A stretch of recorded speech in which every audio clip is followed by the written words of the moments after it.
আলাইকুম। আশা করি আপনারা সবাই ভালো আছেন আর আপনাদের দোয়া ইনশাআল্লাহ অনেক ভালো আছি। এখন রুম থেকে বের হলাম, তা আজকে যাব হচ্ছে পার্কে। আর সৌদি আরবে পার্ক কীরকম হয় আজ আপনাদেরকে দেখাবো।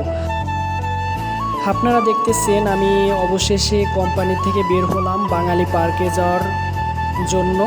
আপনারা দেখতে থাকেন। এখন গেটের সামনে থেকে বের হলাম। আপনারা দেখতেছেন সৌদি আরবের পরিবেশ খুবই সুন্দর। আপনারা দেখতে থাকেন। অবশেষে রওনা দিয়েছি পার্কে যাওয়ার জন্য। অনেক দিন যাওয়া হয় না, এই কারণেই যাচ্ছি। আপনারা দেখতে থাকেন। সৌদি আরবের রাস্তাঘাট অনেক ভালো, এই কারণে সৌদি আরবের গাড়িগুলো অনেক বড় হয়। অবশেষে পার্কের কাছাকাছি চলে আসছি। আপনারা দেখতেছেন সামনেই পার্ক। অবশেষে আপনারা দেখতেছেন পার্কে চলে আসছি। আর পার্ক খুবই সুন্দর।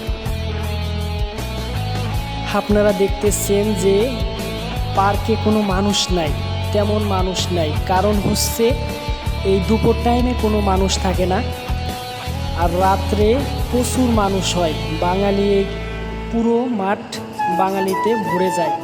আর এখানে অনেক সৌন্দর্য দেখা যায় রাত্রে, দিনে কোনো সৌন্দর্য দেখা যায় না। এই রিয়াদে এই পার্কে মূলত বাঙালিরাই আড্ডা দেয় রাত্রে। আর এখানের পার্কটা তেমনটা সৌন্দর্য না, তারপরেও রাত্রে খুবই সুন্দর দেখা যায়। সৌদি আরবে যত পার্কগুলো আছে রাত্রে খুবই সুন্দর দেখা যায়, দিনে তেমন সৌন্দর্য দেখা যায় না। রোদের মধ্যে ঘুরতে ঘুরতে অনেক ক্লান্ত হয়ে গেছি, এই কারণে একটি চা খেলাম।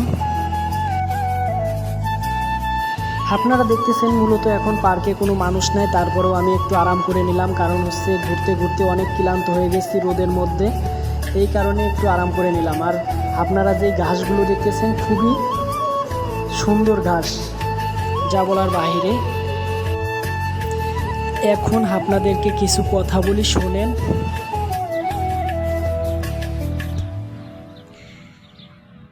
এই সেই সৌদি আরব, যেখানে আকামা তৈরি করতে হলে কফিলির প্রচুর রিয়েল খরচ হয়।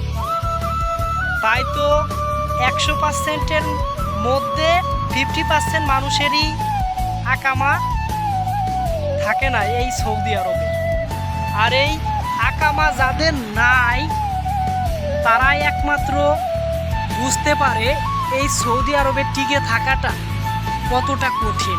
কারণ দেশে যাওয়া আসা খুবই কঠিন হয়ে যায় যাদের এই আকামা নাই। আর এই আকামা যাদের আছে তারা খুবই ভালো আছে সৌদি আরবে। এই পার্কের এরিয়ায় অনেক বলদিয়া কাজ করে।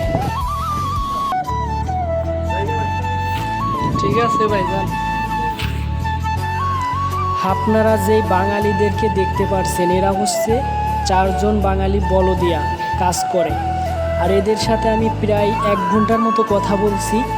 এই ভাইগুলো বলল যে ভাই আমি নিজেও জানি না যে এই বলদিয়ার ভিতরে আমি কাজ করব। ঠিক আছে, এদেরকে বলছে এক কথা, এখানে এনে পরে অন্য কাজ দিয়েছে। এখন এই বলদিয়া কাজ করছে প্রায় 3 মাসের মতো, তারা স্যালারি পায় নাই। তাদের 3 মাসের স্যালারি আটকায় রাখছে। ঠিক আছে, এই কারণেই বলি ভাই কোম্পানি দেখে শুনে আসবেন। কারণ হচ্ছে বলদিয়া বলেন সব কিছুতেই এখন ঝামেলা আছে। আর আজকে বেশি কথা বলবো না, আপনারা সবাই ভালো থাকবেন, সুস্থ থাকবেন।